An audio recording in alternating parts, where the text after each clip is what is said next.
Exactly 6 months ago, on the 3rd of November 2012, I created the OSFirstTimer YouTube channel. And now, just over 40 videos later, I have almost 8,000 subscribers and almost 800,000 video views across all my videos. So how did the channel start? What made me interested in operating systems? And what other YouTube channels have I created that never really had the same success OSFirstTimer has? All these questions will be answered in this video, so sit back and enjoy the show.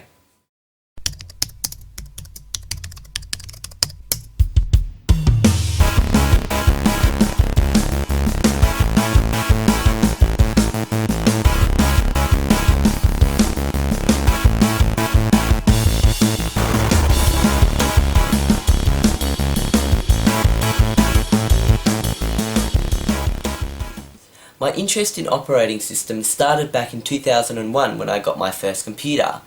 I was 7 years old and loved playing Math Blaster, Episode 1, In Search of Spot. Every math lesson we would play that educational math game, and since we only had half an hour to play it, we would barely ever get to finish it. Basically, you played as a guy in a green spacesuit who had a blue floating robot called Spot as a friend. The ship's hyperdrive fails, leaving you stranded in space, so you get Spot to go out and fix the engine. Before long, Spot is abducted by a three-eyed yellow alien that flies in a UFO that shoots out garbage. The aim of the game is to save Spot. The game incorporates math questions that need to be solved throughout the game in order to progress. First you answer math questions to power your tractor beam, then you use this power to collect garbage.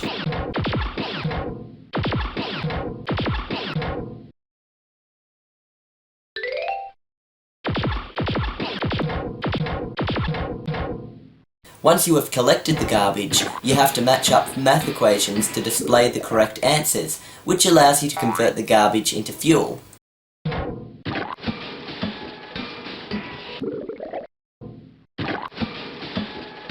Once the fuel is all filled up, you visit the alien's home planet and have to make your way to the surface.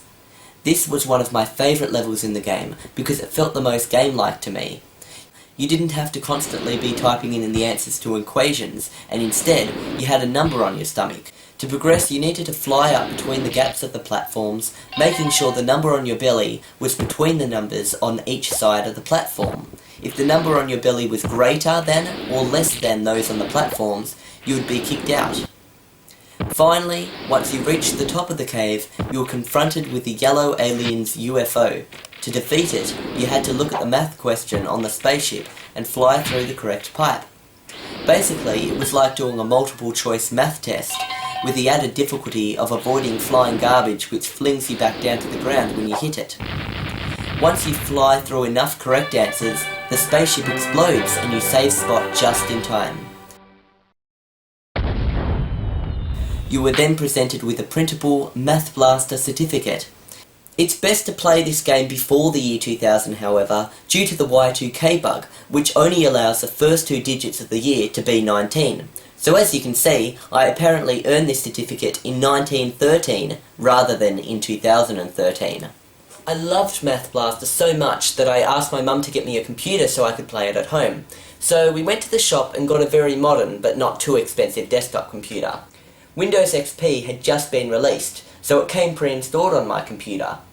We went to the shop again once the computer was all set up at home, ready to buy Math Blaster, but we just couldn't find it. I was quite upset by this, but the lady at the shop said there are many things similar that you could buy, so we searched around for some educational computer games.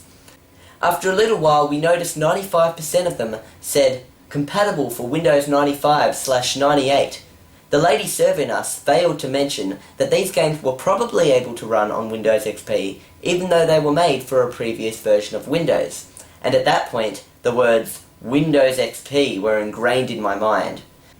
I hated Windows XP because I thought everything was incompatible with it, but my mum made me stick with XP by saying that soon things will flip around and everything will be compatible with Windows XP rather than Windows 95 and Windows 98. So we left the shop with maybe a game or two, and I was pretty upset. After playing through the games, I soon got bored and wondered what else my computer could do. Since I didn't have the internet back then to browse, all I could do was open the Start menu and start exploring. I basically opened every program I could just to see what my computer contained. It was a great adventure that seemed almost limitless. Welcome to Windows XP from Microsoft, the new version of Windows that brings your PC to life. Experience the best. Experience Windows XP. I learned my way around Windows XP, almost like learning my way around a new house. I loved the freedom and seemingly unlimited potential of my computer. I could write a massive notepad document that was limitless, and save more files, and even write my own library of stories if I wanted to. And there was also an application called Movie Maker, which seemed interesting to me, but I didn't really get what it was. I thought it was a magical program that automatically generated a movie for you to watch, but to my disappointment, I was wrong. I soon found a sample movie on the computer to have a little play around with, but my interest grew short when I didn't have any other footage to play around with.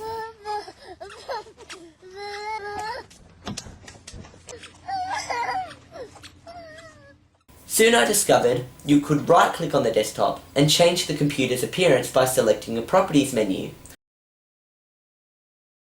I had a lot of fun changing the desktop background and seeing what kinds of pictures came pre-installed with the operating system.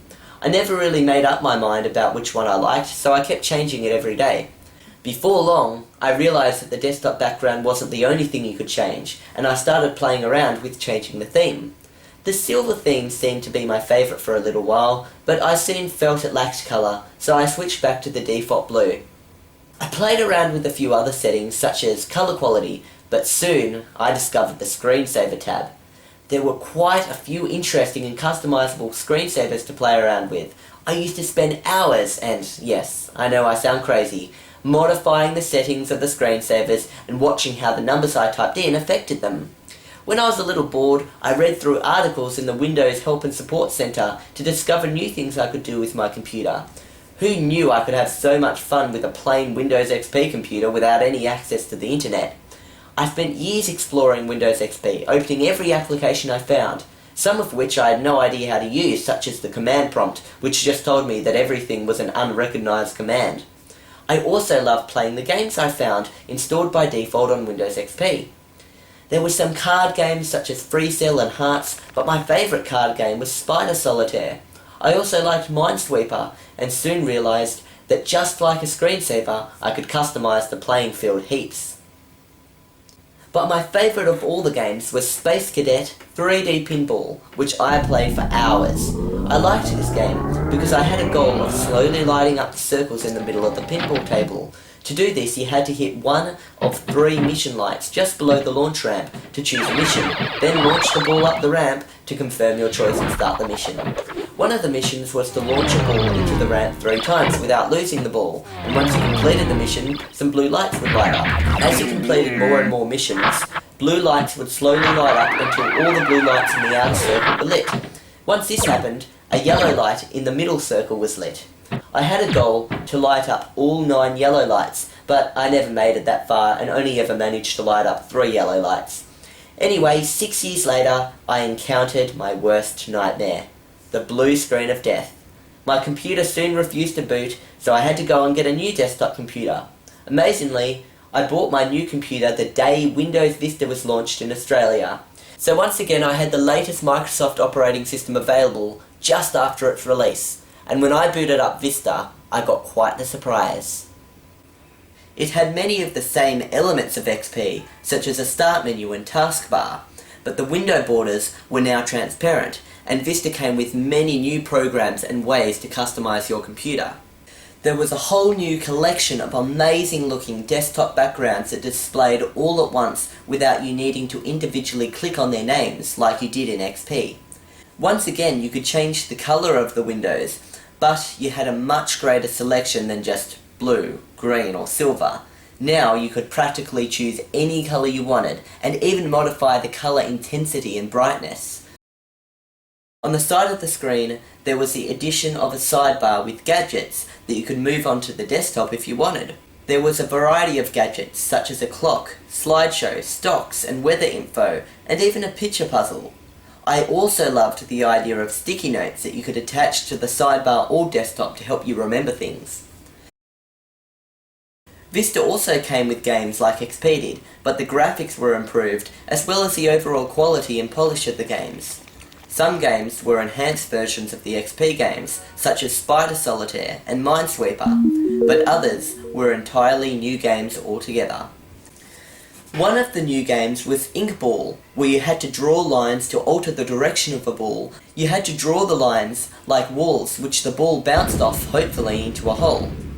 Vista also came with the nice game of Mahjong Titans, where you have to match up tiles together to remove them until you remove all tiles from the game.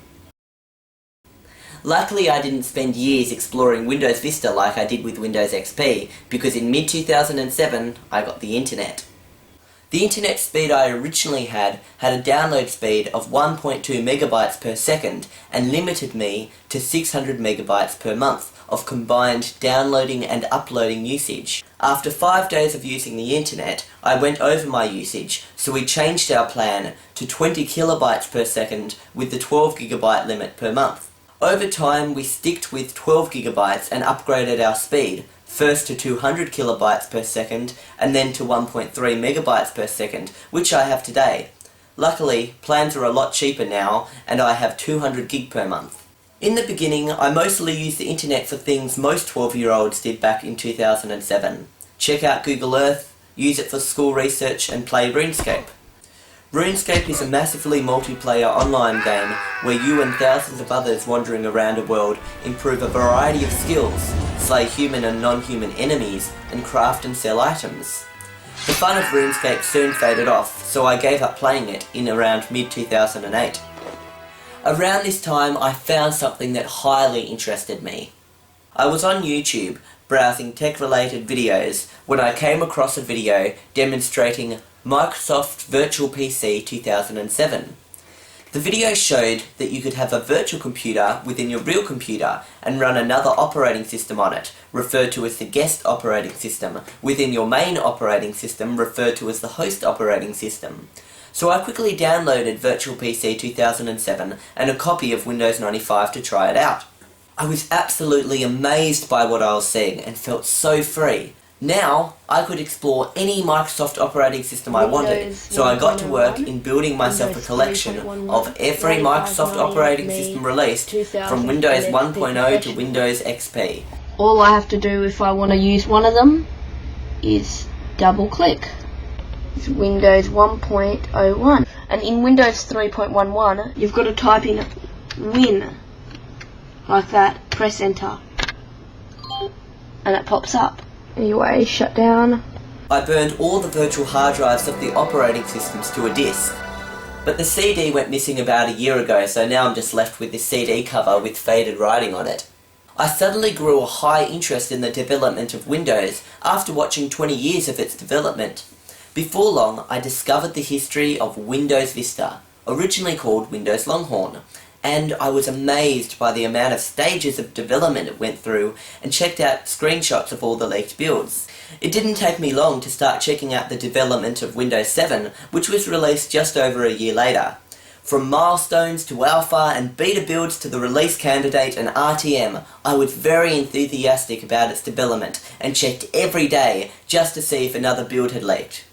When I got the chance, I downloaded leaked builds to test out. Windows is loading files. I'll just click install now. Preparing your desktop. Paint. Let's see what this looks like. Whoa, that is cool. Hello. When Microsoft gave a demonstration of Windows 7 at the PDC 2008, I got highly excited by the new taskbar and touchable thumbnails and Aero Snap and practically everything. I just couldn't wait to get my hands on Windows 7 and see how else it would change over time. The year is 1985, and this is the first GUI-based operating system from Microsoft. There's something interesting at the bottom of the screen, and no, my friends, this is not the Apple dock. This predates the dock by about 15 years. It predates the next step upon which the dock is based by 2 years. And for you Uber geeks out there, it even predates Acorn's RISC OS by 2 years. One of the ecosystem's first stabs at a taskbar.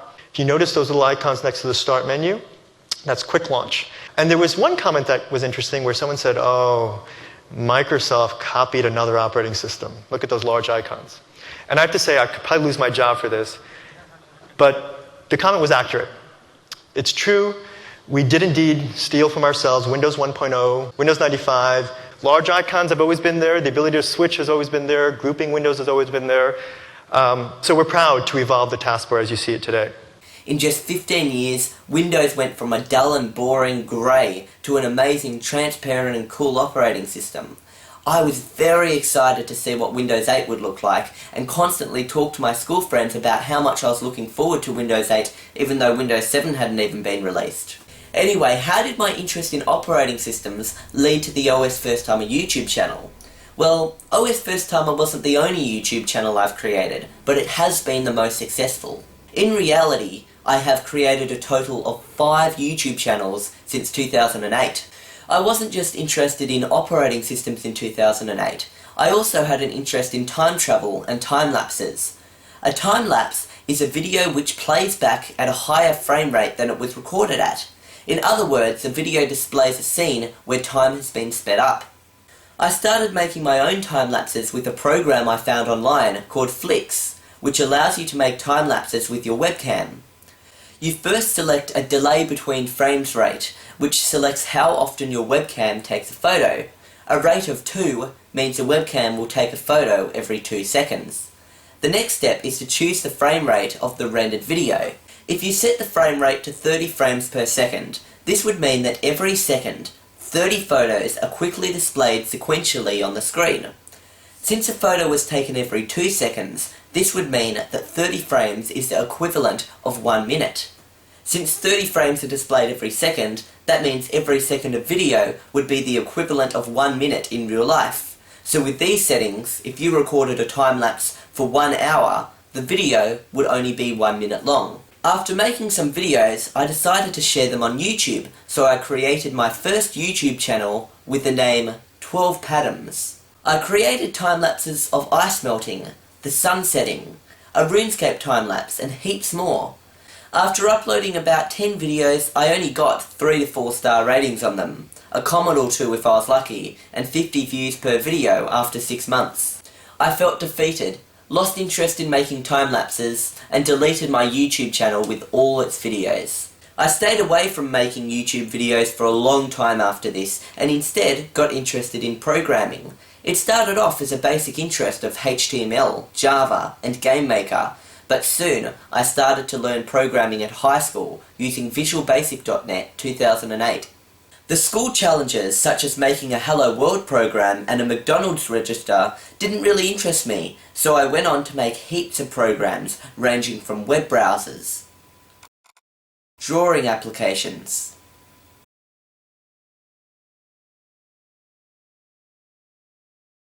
virtual time machines,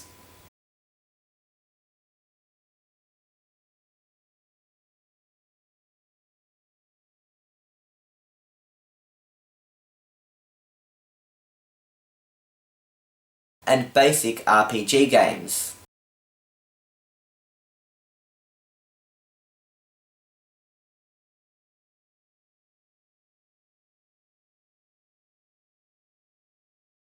Nothing that I made seemed really good in my opinion, so I never posted my stuff online, and instead continued to code more and more programs until I made something called Histacom that really interested me.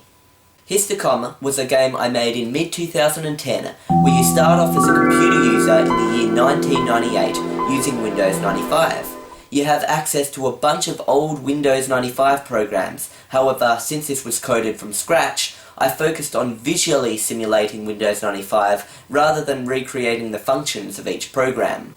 Your adventures through time lead you to meeting a few different characters, different Microsoft operating systems, and finding a bunch of software that doesn't exist in real life from the in-game 12padams.com website. Eventually, you mess up history and end up in an altered 2002 where a virus has destroyed the internet and almost all computers in the world. So it's up to you to choose what year in the past you go to in order to fix the future. Histacom had a lot of potential, but I lost interest in it because I never felt it would be successful. At school we had to develop a website, so I made a website for Histacom and made a new YouTube channel so I could embed a trailer of Histacom into the website. I wanted to remake my 12 Patterns YouTube account, but I couldn't use that name since it had already been used in the past. So I came up with the name I2 Patterns, which looked very similar to 12 Patterns. Originally this channel was very tech-based, starting off with the trailer for Histacom. Then, for another school assignment, I had to make a computer-related tutorial, so I made a very bad tutorial series called Up to Date, which teaches you how to use operating systems from DOS to Windows 7. On the right side of the screen was an older Microsoft operating system, and on the left of the screen was the next version of Windows. I went over the interface changes and ways to do tasks in each Microsoft operating system. So that's quick launch there. Kind of think of the taskbar of Windows 7 as a massive expanded quick launch. You can move them around the same way you do, although they move a lot smoother. In early 2011, I was in a software development class where we learnt about repetitive strain injury, also known as RSI. This was a very scary subject for me because people who get this disease are those who spend a long time doing repetitive actions, such as typing on a computer keyboard.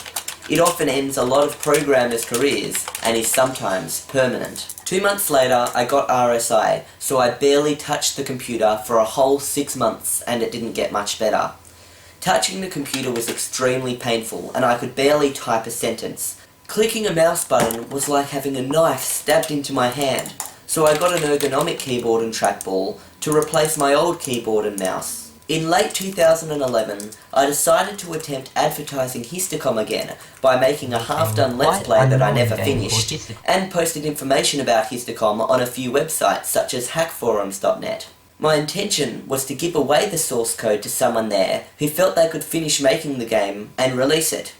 It got very positive feedback, and someone said they would take over development, but they ended up just stealing the source code for their own game, and I never heard of them again. After this, I gave up trying to promote Histacom again, and was put off computers because using them had become too painful. Soon I became interested in the phase, also known as out-of-body experiences, astral projection, and lucid dreaming. The phase is a state in which you are awake and fully conscious and present in a world that is not the physical world. While in the phase, you can touch, smell, see, hear, and interact with a world that feels just like real life. It is accessed by entering a half-awake and half-asleep state, where your body is asleep, but your mind is awake, so you are awake and conscious within your dreams. Was the phase a higher dimension with real entities, or a place just generated by your mind? I decided to experiment by creating step-by-step plans to perform in the phase. I then entered the phase, followed my step-by-step plans, and left the phase to write down my experiences upon waking. My excitement level was off the charts, so I eagerly turned towards my bedroom door ready to translocate. Suddenly, my excitement mutated into fear, because a phase presented me with something horribly unexpected. I used speech recognition software called Dragon Naturally Speaking to write 3 books, which I posted to OBEforyou.com. My post on the forums was pinned due to its high popularity, and I became a global moderator on the OBEforyou.com forum. Heaps of people wrote about their phase experiences, so I decided to go a step further and make video reenactments of my phase experiences. So I went back on my I2 Patterns YouTube channel, uploaded a song I sung about the phase, and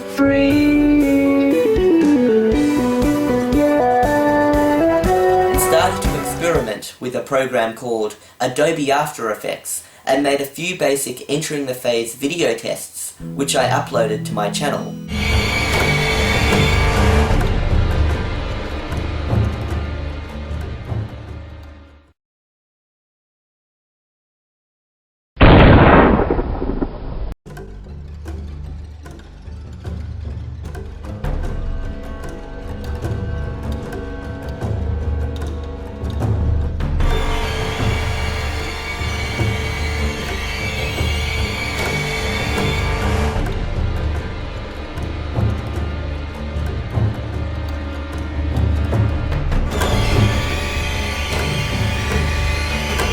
Before long, I started to make complete video recreations of my less interesting, earlier phase experiences, which were popular, but only got a little over 1,000 views each on YouTube.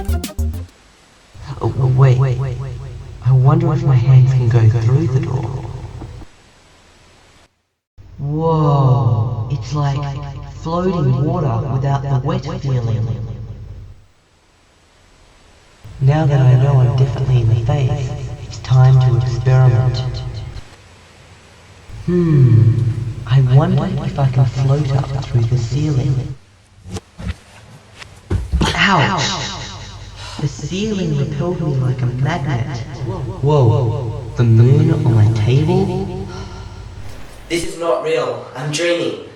That's what I said last time before No, I'm not going to lose consciousness this time. What the... Why don't I have a reflection?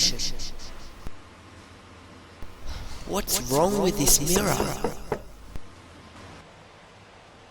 Whoa, awesome. Looks like I fixed it now. There's something behind my door. No way am I going to use it to translocate now. Okay, time for a backup plan. Translocate by closing my eyes. Okay, where am I going to translocate to? My school library. No, that was my old plan of action. Oh my gosh, I'm paralyzed. I can't move. I can't get up. I can move slightly. Right, it's coming down the hallway. I've got to abandon my plan of action. I've got to get out of here. Oh, why can't I go through the wall? I've got to wake myself up.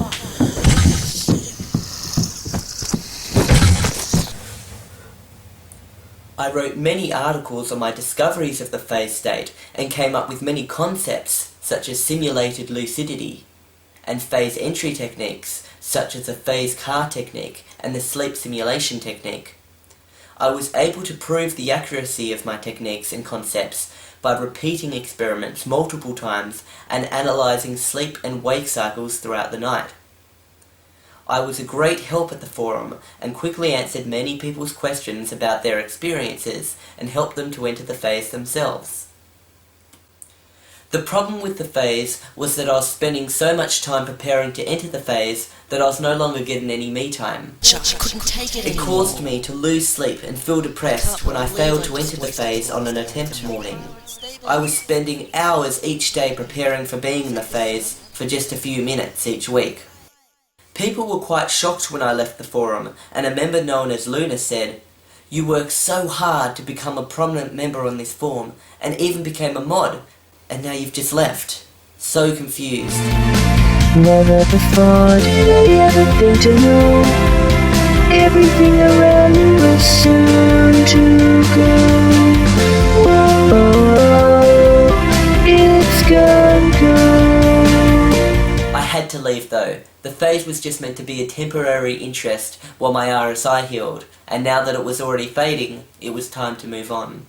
By this point, my I2Padam's YouTube channel had an uncertain mix of videos, and to cause further confusion, I also uploaded more videos completely unrelated, such as a video of CodeLink running on my iPad too. My 2-year-old sister playing Minecraft on my iPad. Oh, you're playing Minecraft and you've built a little house and the zombie can't get in because you closed the door. And my 2-year-old sister eating a yucky lunch. Okay, put it in your mouth.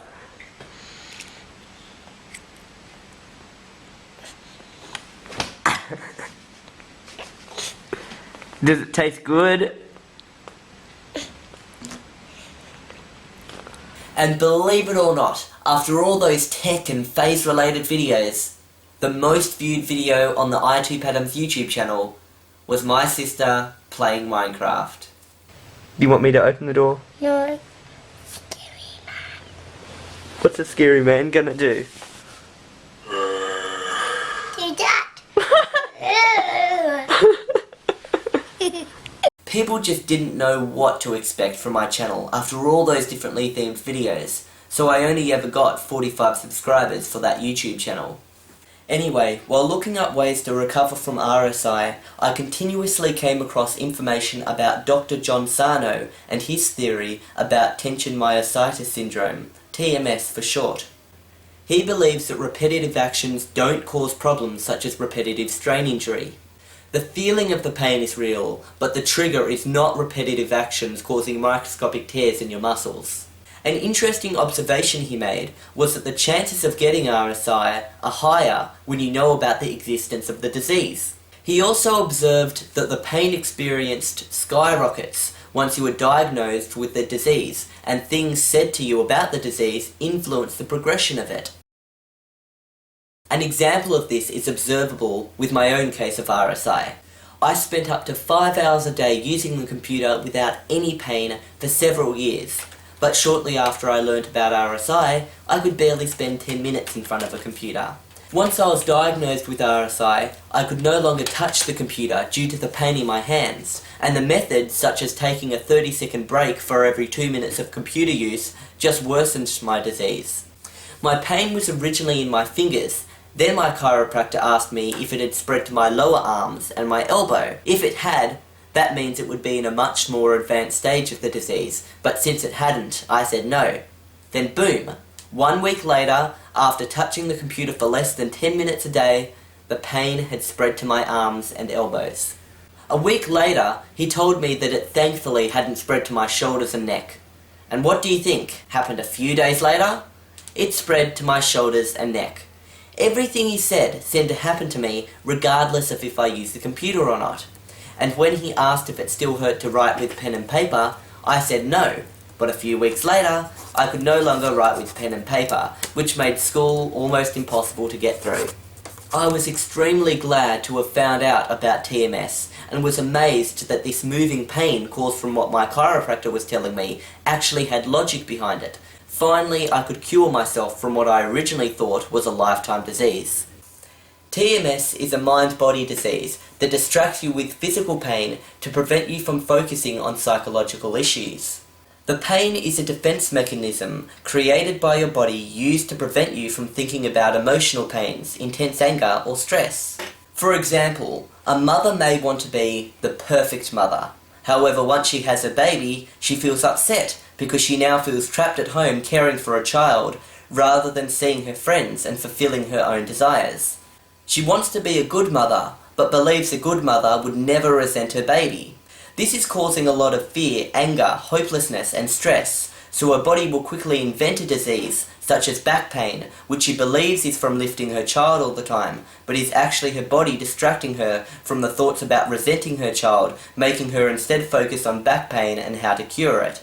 TMS cannot be cured by treating the symptom of pain rather than the psychological cause. If you treat the symptom, such as back pain, with special exercises or painkillers, another problem will surface, such as foot or knee pain. The TMS theory suggests that the unconscious mind uses the autonomic nervous system to decrease blood flow to muscles, nerves, or tendons, resulting in oxygen deprivation experienced as pain in the affected tissues. My pain was most likely caused from stress about the HSC, which is a huge test done at the end of high school used to determine if you would make it into university or not. I needed to cure my pain, and one of the most important things at this point was to eradicate my fear of using the computer. TMS is more painful when you think about the pain, so I had to immerse my mind in something enjoyable while feeling like I am achieving something. So I came up with a perfect idea, making a Let's Play channel for YouTube. So I went on YouTube once again and decided not to further increase confusion on my I2 Patterns YouTube channel by creating a new channel that would be solely for Let's Plays.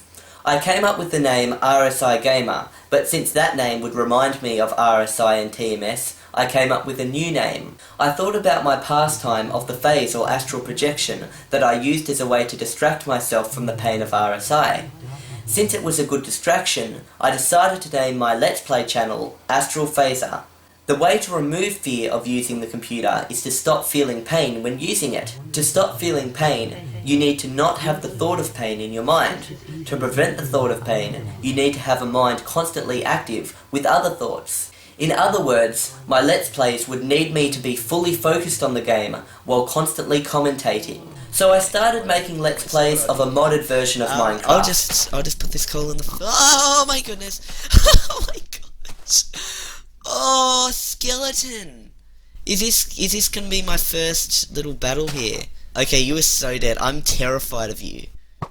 Ah! Okay, don't shoot me. I'm really scared. They make scary sounds now. You arrow, you oh my god. Okay. I'm gonna... this is gonna be still... Ah! Okay, maybe I can just keep on talking to you guys and trick you into thinking I've defeated him, but it'll just be the sun. Oh, okay. I'll walk. Hey. You're bad aim still. Ah! Okay, run away, jump. Okay. Just stand there. You wait until I get a black matter. Ah! Oh no! I don't want to die. You did. The creeper creeped up on me and blew up. Since YouTube had a 15-minute video length limit, I decided this would be a great way of having fun and playing for short periods of time. So I made my first episode 14 minutes long, and was amazed that I had no pain, not even for a split second while recording the episode. I then realised I could use my mobile phone to remove the 15-minute upload limit, and then boom, I no longer had a time limit to worry about. Good news, guys. I've used my mobile phone to allow me to make my videos more than 15 minutes. So I'll definitely get this house completed in this video. I intended to make the next episode between 15 and 20 minutes, but when I finished recording and looked at the time, I got quite a shock. I experienced absolutely no pain, yet the video was 28 minutes long. So I decided to be more careful next episode, but yet again time whizzed by with no pain, and boom, episode 3 was 34 minutes long, and episode 4 was almost 40 minutes long. Some of my later videos were even over an hour long, and I experienced no pain while recording them. I attempted playing games while not doing Let's Plays, but it just didn't work. I couldn't play games without suffering pain unless I was doing a Let's Play. Over time, however, the confidence I got from experiencing no pain while making Let's Plays allowed me to use the computer without commentating my actions. I was now almost cured, and it was all thanks to my Astral Phaser YouTube channel. My Astral Phaser channel became too hard to maintain though. I ended up getting sick of the games and wanted to play new games, but I couldn't because I had to finish the old games first. So I gave up my Astral Phaser channel at around the same time I started my popular OSFirstTimer channel. Now that I could use a computer again, I decided to get back into looking at operating systems, and since Windows 8 had just been released, it was the perfect opportunity to explore yet another step forward by Microsoft. How cool would Windows 8 look, I thought, as I excitedly started looking it up. Suddenly, I froze in fear. My hopes were shattered, and I felt very depressed. What was this awful interface called Metro? How could you call this the modern UI? It was an awful bunch of coloured boxes that seemed very much like it was made in the 90s. I then looked up reviews for Windows 8 on YouTube and came across a lot of videos with people's reactions of Windows 8 and how they found it to look like a joke that was very unintuitive. A video of a Nan trying Windows 8 got over 200,000 views, and a video of a system administrator trying Windows 8 had over 1 million views. These videos seem to be widespread and quite popular. I then came across a video by Chris Perillo called How Real People Will Use Windows 8. He got his dad to use Windows 8 to get his opinions of it and see if he could use it efficiently. So Dad, you're looking at Windows 8 for the first time. This is Windows 8, Dad. That's it. That's Windows 8. That's it? That's it. Once his dad got to the desktop, Chris told him to go back to the start screen. The video is 4 minutes and 18 seconds long, and the last 3 minutes and 50 seconds is just his dad attempting to get back to the start screen. We might be here all day if I'm trying to figure this out. Oh, I didn't know. I'm trying to find out how to get all them boxes. I don't know. There's no menu. There's no there's no start menu. There's no place to... Welcome to Windows 8. I think you proved it. I can't find it. At the end of the video, his dad simply gives up and is unable to get back to the start screen. Now who's put this out? Microsoft. They trying to drive me to Mac? Due to the popularity of his first video, he got his dad to try out Mac OS X and Ubuntu. However, he stopped there and didn't make any more dad testing OS videos. Since I enjoyed these videos so much, I decided to make a video of my own mum trying Windows 8 for the first time, hoping, like these other videos, that it would get over 1 million views. I was going to upload the video to my i2Padams channel, but I decided not to since that channel was already a mess. So I decided to create a new channel, and on the spot came up with the name OSFirstTimer. So it was late one night. Here my mum was, ready to go to bed, but here I am, saying, "Let's make a video of Windows 8.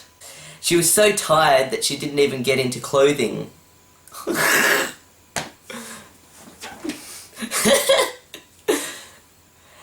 She was so tired that she didn't even get into clothing more appropriate for the video. When I started recording the video, I wanted to make sure that you could actually see what she was doing on the screen, unlike in Chris Perillo's video of his dad trying Windows 8. Moving back and forth between looking at the screen and then at Diana seemed to be the best method, and it stuck in our later videos. However, my original method involved me zooming into the screen with the camera's optical zoom, which causes the video to be very shaky. In our more recent videos, I moved the camera up to the screen rather than zoom in to prevent it from being so shaky. It was very obvious that she hated Windows 8 before she even started using it due to its appearance. Okay, this is the home screen to your computer. Try and I don't like the look of it. This looks cartoonish. It's cartoonish, it's childish, it has no appeal. Using it was even worse, and the fact that my mum was very computer illiterate when she started this series made it extremely painful to watch. We'll try and check your emails without using an internet browser. Mail, probably. Okay, good. Now get out of it. How do you do that? Maybe that goes back. That's replying. That's deleting an email, don't do that. You just deleted a Windows 8 email, don't worry. How do you get out of this thing? Roll something? No. Oh, this is ridiculous. Control-Alt-Delete? Well, I don't know how to get out of it. What are you supposed to do? I don't know.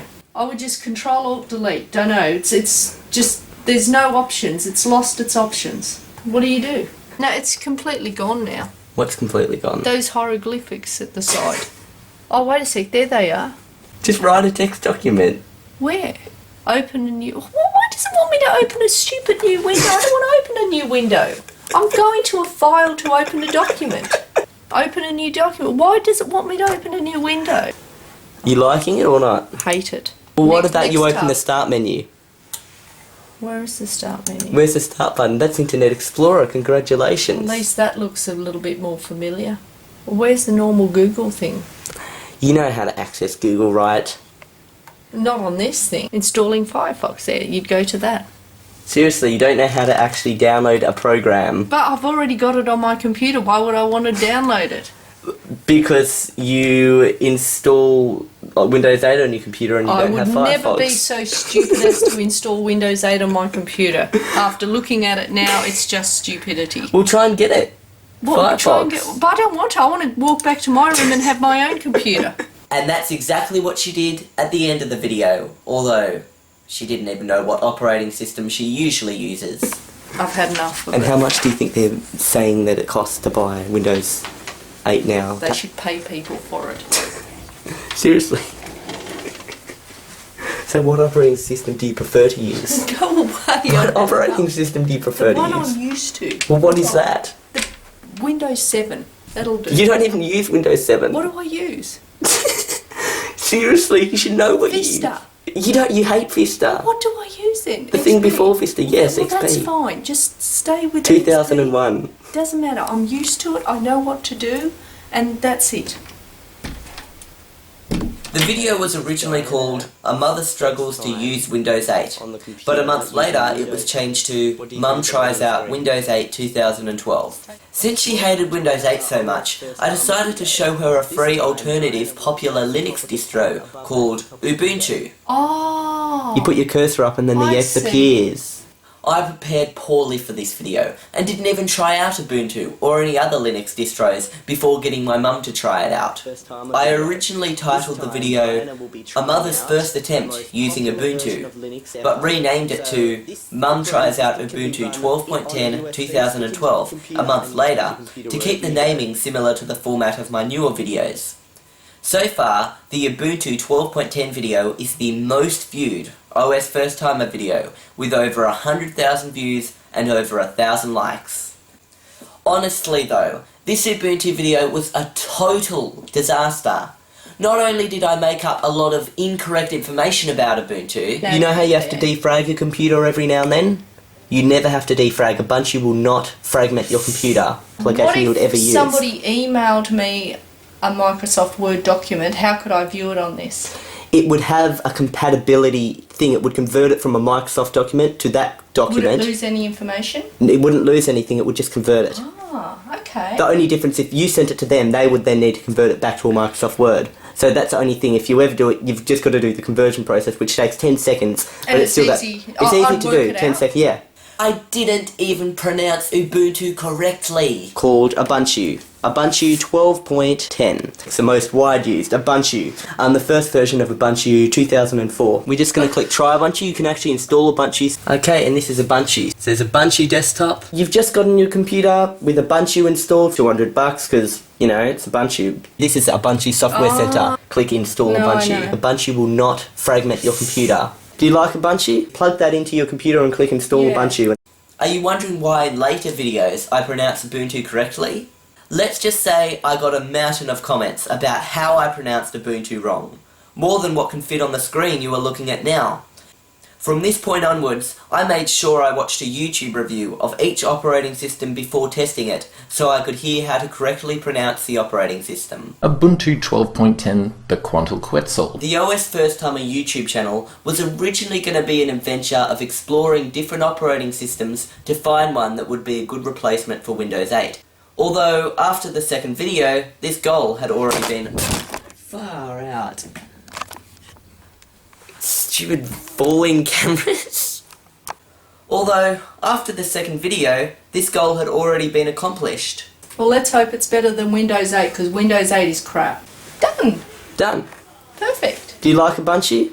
Yeah, even though I'm a first-time user, it was logical enough for me to be able to navigate without having to read a great big instruction manual on how to use it. I wasn't done with it yet though, because she'd still said something highly offensive about Windows 8. It doesn't even look like an improvement on the last one. It looks like it's going back to what year the start. Does it look like?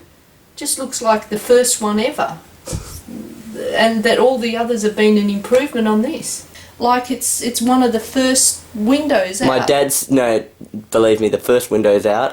Because you said that, the next operating system you're going to try in a week from now will be Windows 1.01. Just because you said it looks like the first Windows out. And you tell me if Windows 1.01 is easier to use than this. Probably would be. I wasn't bluffing when I said that. Okay, when you tried out Windows 8, you said it looks childish, cartoonish, and it looks like every single other Windows was an improvement on that, as if Windows 8 was the first Windows ever, and Windows 8 was 2012. So let's take you back to 1985 and show you what the first Windows was really like, and you tell me if Windows 8 looks better or worse. Okay. This is Windows 1.0, 1985, also known as MS-DOS Executive. Does it look better than Windows 8? What's it doing, booting up now? No, this is the actual... This is it. Right, well it looks to me like it's still booting up. No, that's it. Okay, now... Now, let's give you a task. What time is it? In Windows 7, for example, you'll just look at the bottom at the time, but what's the time? Would she actually find Windows 1.01 from 1985 easier to use than Windows 8? I've clicked once, but I think I must double... There's the time. Does that look better than Windows 8's clock?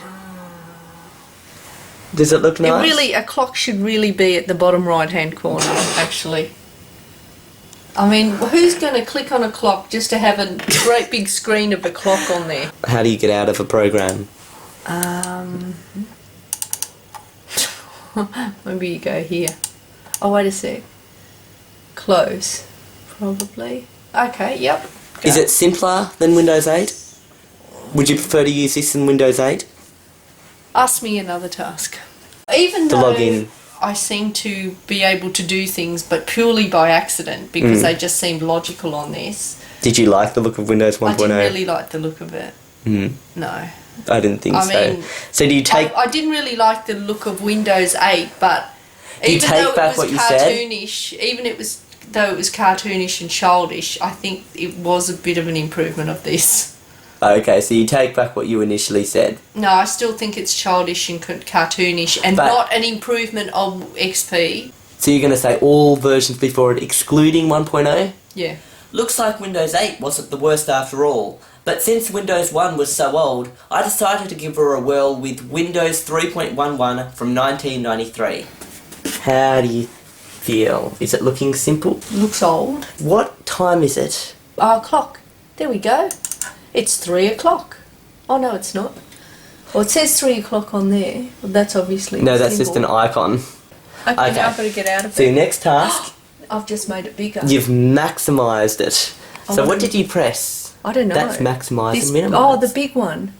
And the little one. Oh, It actually shows you the time from the icon. well, I tell you what, that's logical because the big one makes it bigger, and the one that indicates smaller makes it smaller, and even an icon. So you But got what a if- bonus. And Yeah. then maybe close it. Oh, wait a sec, close. There we go. Oh, look. How easy is that? Do you think it's good? It's logical.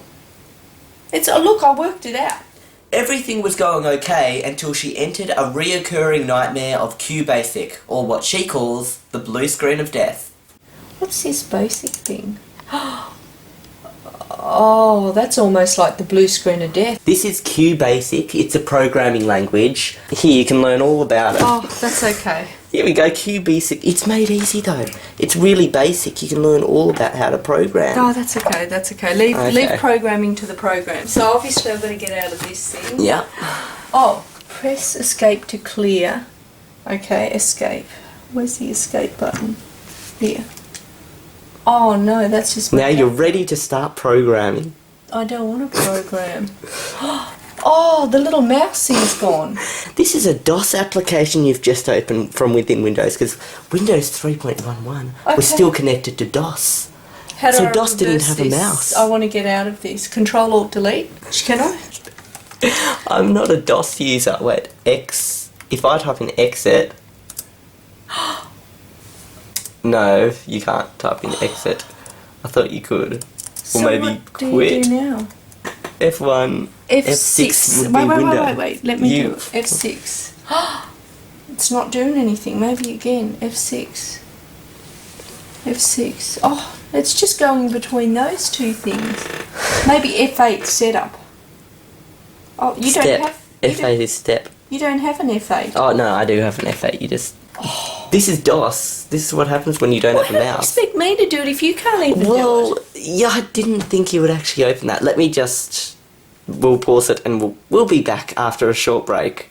Okay. I had to figure out how to get out of that. Okay. We got out of it. Now, basically, what I've learned. Don't from go all of to DOS this- again. Don't ever go to that. Don't do it. Unless you've got one of those books to tell you how to use it. Well, you still what did you haven't say? I wanna write open and a save file. a text document. Okay. Well, here's file. Open. Oh. No. Just stupid. Not this stupid. What? But no, I did it. I did it through so another long to get out of it. Now I'm gonna do it again. I hate this. Now file, exit. Well- Don't get into that stupid thing again. I'm too scared to touch anything now. Do you You just do you shoot, give up? open Do you up. give up attempting to find this program? Do you think people thought this was easier or harder than Windows 1.01? I think it would have taken a while to get used to. There are logical components of it, but at the same time, there's a bit of learning required. What would you prefer to have on your computer if you had to have Windows 1.01 or Windows 3.11? Well, to tell the truth, I think the 1.1 thing Was a bit better, even though it looked a bit older. It was a bit more simplistic. I mean, this one looked better, and this one definitely looked more modern than the first one, because the first one still looked like it was booting up, even when it was on the screen. Apparently, in 1995, Microsoft released an interface for Windows 3.11 and Windows 95 called Microsoft Bob. It was designed to make the computer ultra easy to use, especially for kids. But if she thought Windows 8 looked too childish and cartoonish, what would she think of Microsoft Bob? This is the login screen. Go. That looks pretty cute. I like it already. What did you say? You actually like this? Oh, that's really cute. I like it. Now it it's has gone a little into your sound house. effects.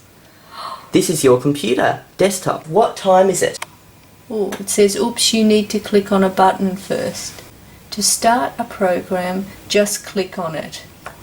Oh, change clock. I'm going to change it to something that I understand a little bit better. Do you want to use that one? Yep. Then click OK. Oh, I shouldn't be telling you what to. No, you shouldn't be. Oh, okay. It looks like it's almost 5 to 10. This is like nothing I've ever seen. This is great. Write and save a text document. Writing, I'd assume I'd go to a book.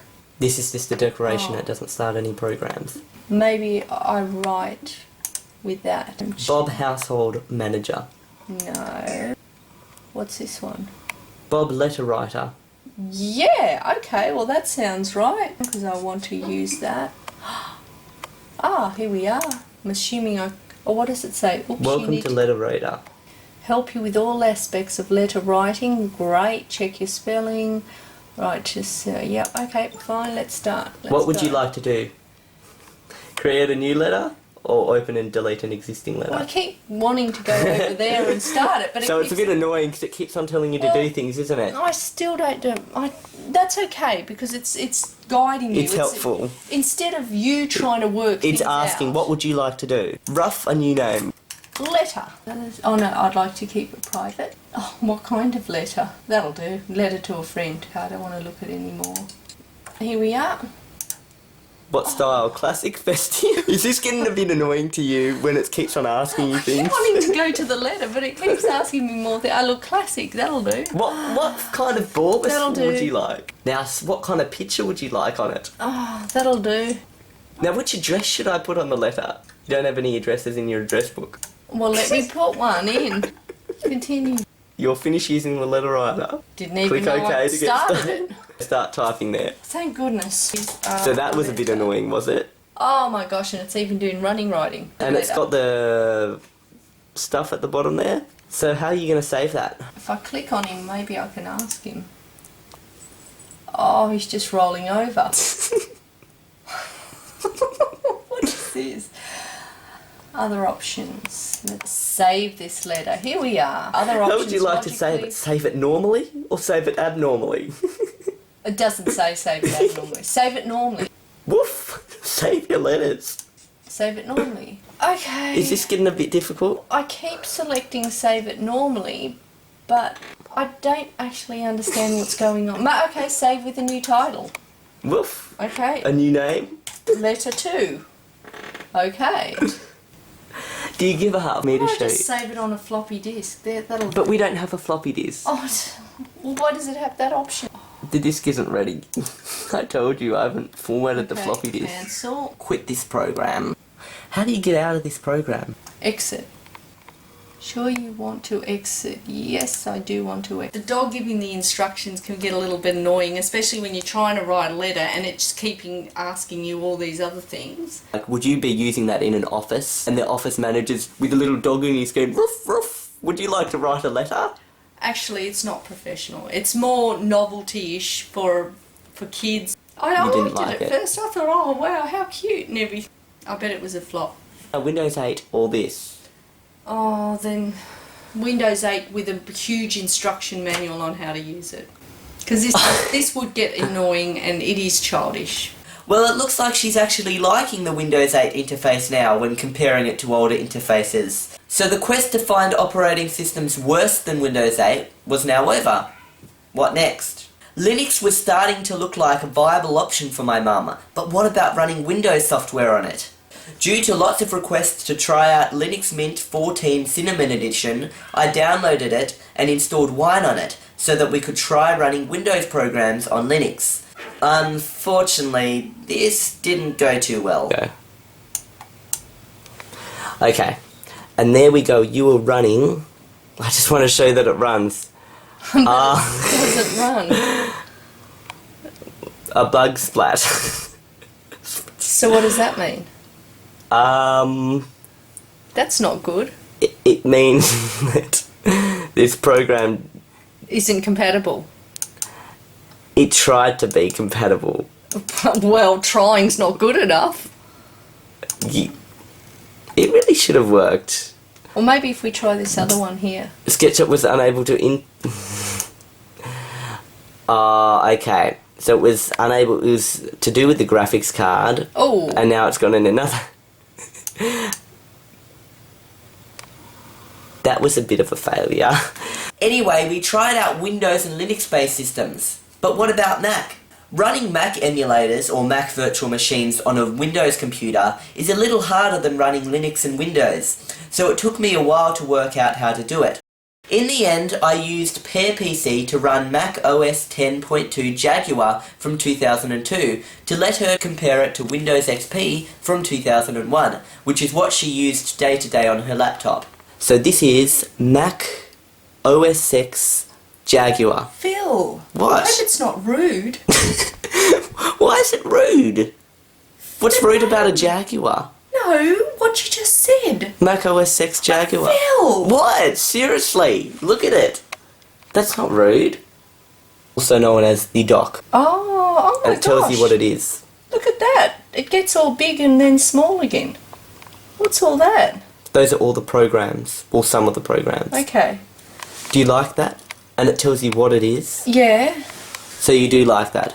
Yeah, that's alright. I haven't seen that before.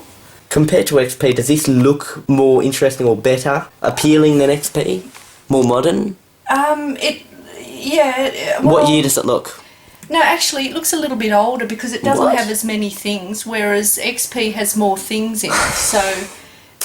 This is a quick launch bar. You can add as many objects to that as you want, making it as big or small as you want. Okay. It's only got those things. Oh, okay. Just as default things, but you can add more items to it. Just one question. Where's What? the start menu? It's not there.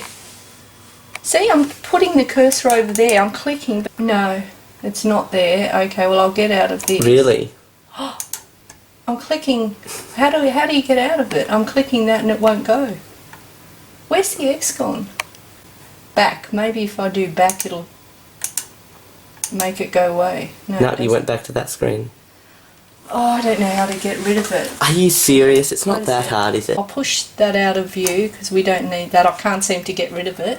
Since she didn't know how to close the open windows, she dragged everything off screen. It's called text edit.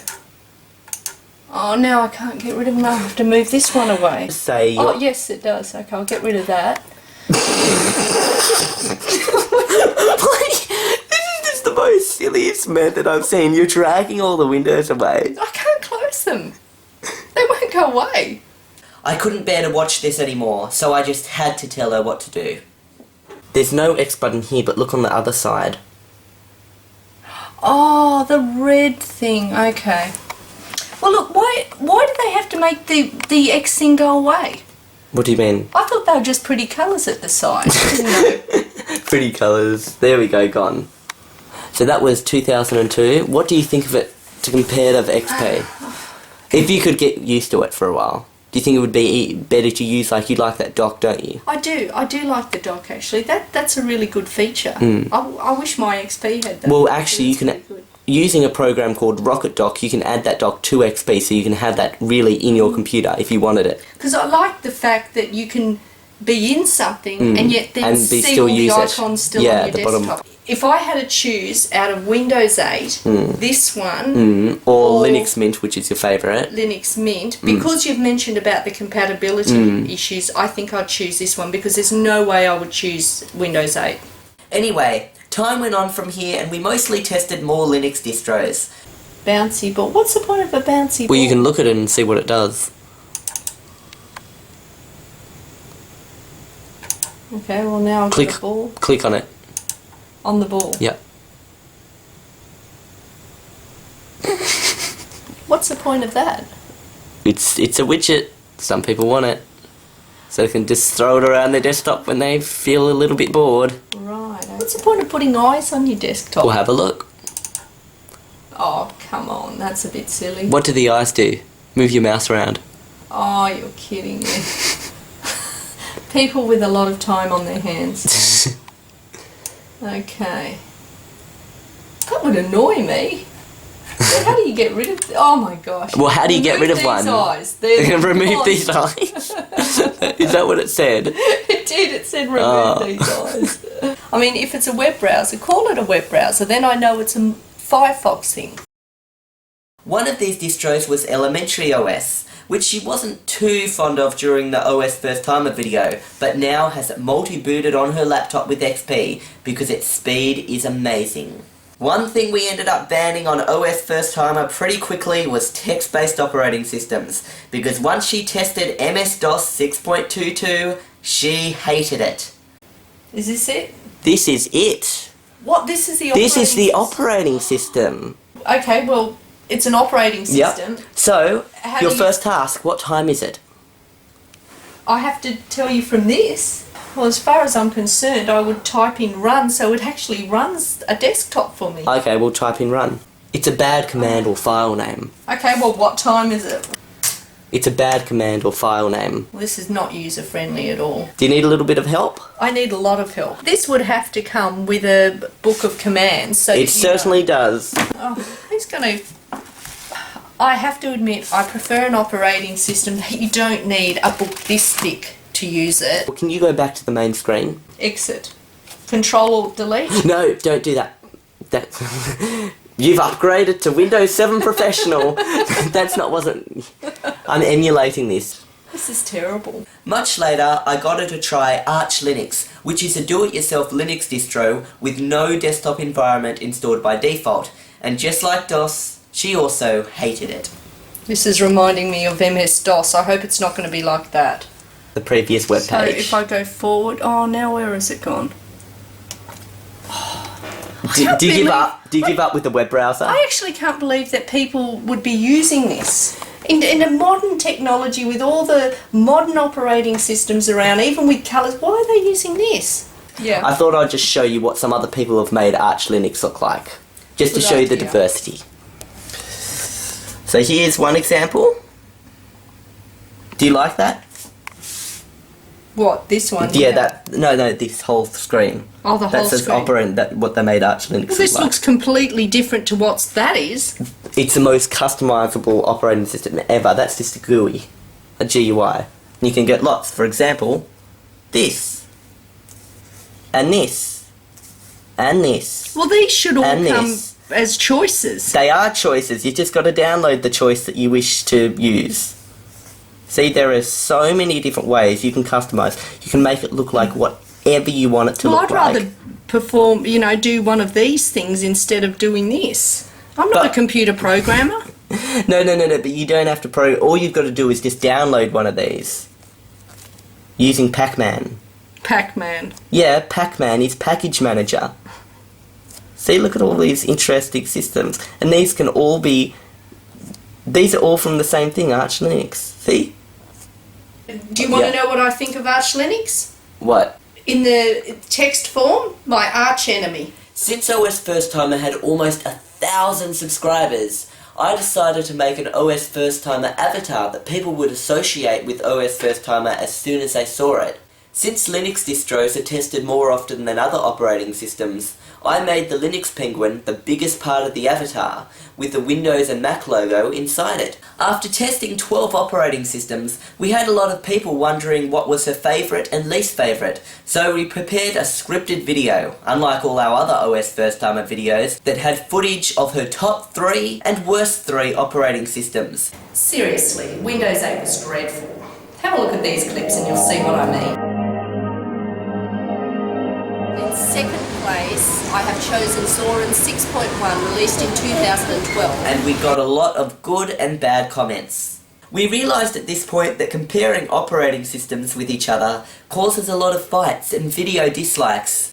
So from this point on, an operating system on OSFirstTimer was rated good or bad, but was never ranked in top 3 lists against other operating systems. Soon, she tested Windows ME, and since it was so similar to XP, I decided to pull a prank on her. Now, let's have a look. Oh, what? What's that? An error has occurred. Oh, okay, we've just demonstrated that Windows ME isn't quite...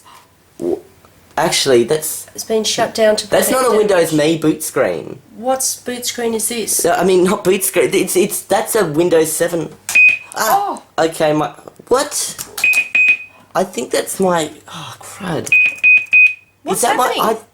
What's that? I can't quit the program. Why not? It's supposed to be a virtual computer, but Oh... What do we do? It spread to my main... I have no idea how it spread to my main computer. So what does that mean? What do we do? I don't know. I'm filming the... I want to prove that the virtual PCs are dangerous. What's that even saying? It cannot find boot device. What does that mean? Press any key to reboot. Oh. Why isn't it... I'm pressing the space, but am I supposed to press a letter or something? I have no idea. Shit! What? Phil! There's Windows ME back. See, every now and then Windows ME will have a random little crash like that. What was that all about? Okay, Windows ME. Are you laughing? No. Windows ME had the blue screen every now and then, but that was exaggerated. I set up a little trick. You set this up? Yeah. You're gonna get it. No. People loved the prank, so I did another prank in the Mac OS 10.8 Mountain Lion video, featuring ultra-advanced artificial intelligence. Hi, Diane. My name is Alex and I come pre-installed with this operating system. Computers need a voice and that's just what I am. I hope you are enjoying your Mac OS 10.8 Mountain Lion experience. Mac OS X is the world's most advanced operating system. You won't find an operating system better than this. It was created for users just like you, Diana. Users who want to get the most out of their computers while keeping everything simple and easy. Users who have switched over from Microsoft Windows. Users who liked Windows XP rather than that disaster Microsoft labeled Windows 8. Diana, please rate this operating system as high as you possibly can so your subscribers on your OSFirstTimer channel will all toss out their Windows 8 computers and buy a Mac with Mac OS 10.8 Mountain Lion. Thank you for listening, Diana. I hope you love having me as your computer companion. This is creepy. What's all this about? Why are you putting a pillow on it? How did it know all that stuff about me? No, what exactly? That we've got a channel and all this sort of stuff and subscribers. I mean, that's a bit too much information. Didn't you hear? But it said it came pre-installed. How can it come pre-installed with all that information? You type it comes pre-installed with a voice. Alex is a voice that comes with the operating system. You're playing a trick on me again. I bet you are. No, didn't you hear? It's the world's most advanced operating system. Due to a lot of requests for Diana to try out games as well, I created a new channel called Terrified Mum. I decided scary games would be perfect due to the way I've seen her scream while watching scary movies. This channel isn't as popular as OSFirstTimer, but it has certainly made Diana scream. Here's a little preview of some of the screams I caught on the scare cam. Oh shit! Go to Rob's office! I can't, oh shit! Just click it. Just click it. Oh, I am now go trying. in. Open. Oh, quick. Oh. No, just keep going, keep going, keep walking. She's coming. I'm trying. She's following you. Can you make it go No, faster? just keep going. Oh gosh! What's that? What's that? What's happening? You're back in the office again, but it's pitch dark. All the lights are off, and the phone's ringing. This is really scary. Now, shit!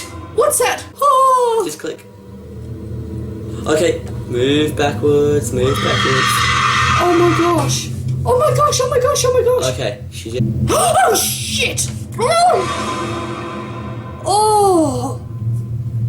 That's really creepy. Up to this point, Diana had been very biased about operating systems having to look like Windows XP due to the fact that she doesn't like change. This fact was made clear all the way back in the first OSFirstTimer video when she tried and hated Windows 8, explaining that change is not necessary. So that's the login screen. I don't know why they have to keep changing things all the time. You get used to something and then they change it. Why? Just improve the current thing instead of changing it all the time.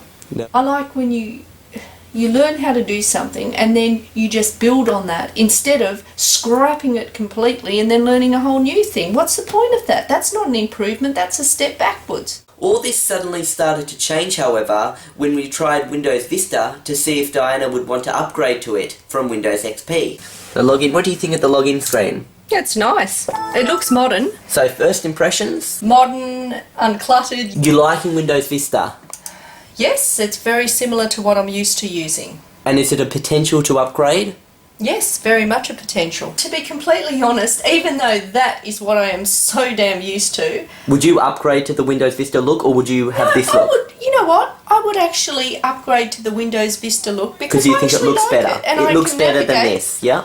through it. So yes, I would upgrade, and yeah, I wouldn't be afraid of that sort of a change, even though I've always said in my videos, you know, why change it if it's working, and you know, I don't like change.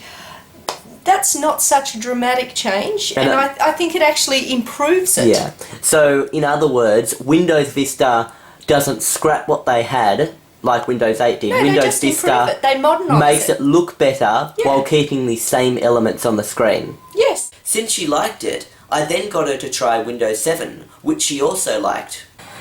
So at the bottom of the screen you may notice that a lot less room is being taken up in the taskbar. Yeah, I see. What do you think of the thumbnails? Have a look at the thumbnails and tell me what you think. What's that got to do? What? The thumbnail, those. Oh. What were you looking at? Oh, your thumbnail! So they're called thumbnails? Those are called thumbnails. Who named them thumbnails? They're almost like a little preview into the window. For example, you're thinking, oh, I wonder what's happening with Internet Explorer. So you'd put your cursor over Internet Explorer. Yeah. There is a thumbnail. So Yeah. you can quickly peek at something without clicking into it. So let's say you're doing a Word document, you'll just writing stuff down, peek into here, and then peek back. I think that would be quite useful. Yeah. I would use that. This is just another theme that comes with Windows 7. Do you like it? No. Okay, we'll change back to the Windows 7 theme. Yeah. And there's the Windows 7 theme. It looks almost like an MS-DOS operating system trying to be modern. That's what it An looks like. MS-DOS trying to be modern. Yes. You are right now telling me you would upgrade to Windows 7. Yes, I would, because From XP. I love Vista, and now I've seen some of the differences between Windows 7 and Vista, and also thinking about the fact that Windows 7 is going to be supported for a longer period of time. Look, Windows 7. Watching the changes in Microsoft operating systems was quite interesting, so we even tried out unreleased builds of Windows operating systems, such as Windows Chicago, a development build of Windows 95, and Windows Longhorn, a development build of Windows Vista.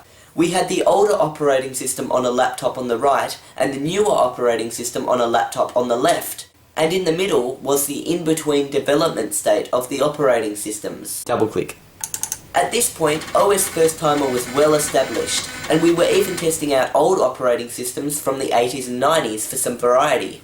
Every now and then, I decided to upload a video that differed from the usual mum tries out an operating system, such as my tutorial I made teaching people how to make a bootable Linux USB and download Universal USB Installer. What you need to do is click Format, This erases all the files that are currently on your USB drive. You should see the word USB or 32GB or 4GB depending on your size. Simply choose that option.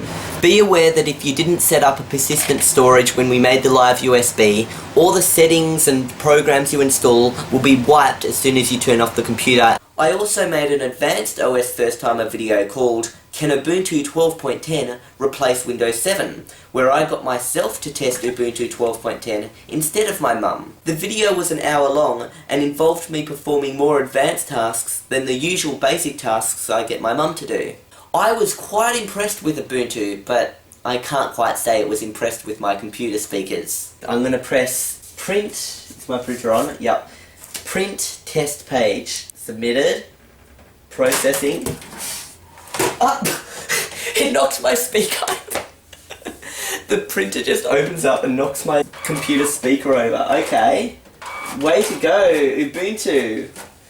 It knew how to do my printer. Oh, that is cool. That is really cool. Almost all OSFirstTimer videos have involved my mum testing operating systems on my desktop computer. However, there have been a few operating systems tested on tablet computers, such as the iPad as well. Oh my gosh! Turn it to you. Oh, that looks really bad. What? That one. They all look pretty bad. That looks very bad. Oh, gee. Oh, that's terrible. Now, mate, touch one of them. What? Oh, no. Oh. And I'll show you what you can do. It doesn't even have to be I there, really you can don't move like it this around. one. I want this one gone. Okay, we'll get rid it. of- She even revisited Windows 8 and tested it on the touchscreen Surface Pro. What time is it? Well, that's telling me that it's 1 degree in London. Oh, and it's 26 degrees in Sydney. But where's the time? Which I also did an unboxing of. The Surface. And yet another plastic thing. Initially when I took it out of the box it almost fell out. Out popped a pen. I have no idea where this came from, but as soon as I opened this it just jumped out at me, and when I look in the box I can't see any place that it would come from. I don't know where it came from. It's like magic. Hook this inside here. Plug it into the wall. Now, so I think it's missing the grounding prong or something like that. So here we go. Here's my iPad 1 or iPhone or whatever I used to charge with it, and I'll just stick this. What? So let's try this. So I'll just stick it in now. It's a bit heavier than I would like it to be, but it's still nice and usable. Oh, and it's quite wide. Anyway, before we knew it, we already had over 7,000 subscribers. So it was time to make an official OSFirstTimer intro. This proved to be quite a difficult task because I wanted to keep it short, but at the same time have it explain what the channel is about and who our videos feature. When I created it, I quickly joined it to our next OSFirstTimer video and uploaded it to see what people would think of the new intro. She's tried out Ubuntu 12.10, released in 2012, but what will she think of 4.10, the first ever version of Ubuntu? Let's find out now.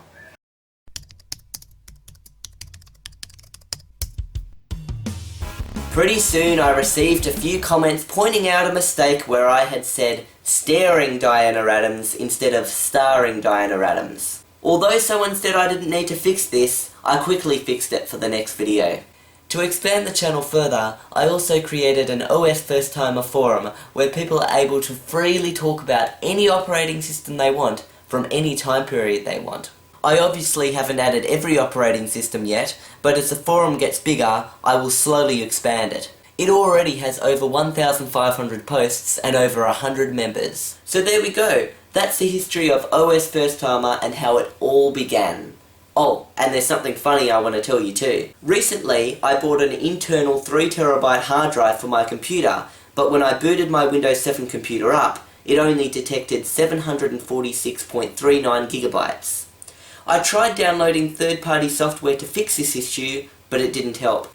Luckily I had a solution though. After testing all these operating systems, I booted into Ubuntu and downloaded a partitioning tool called gparted.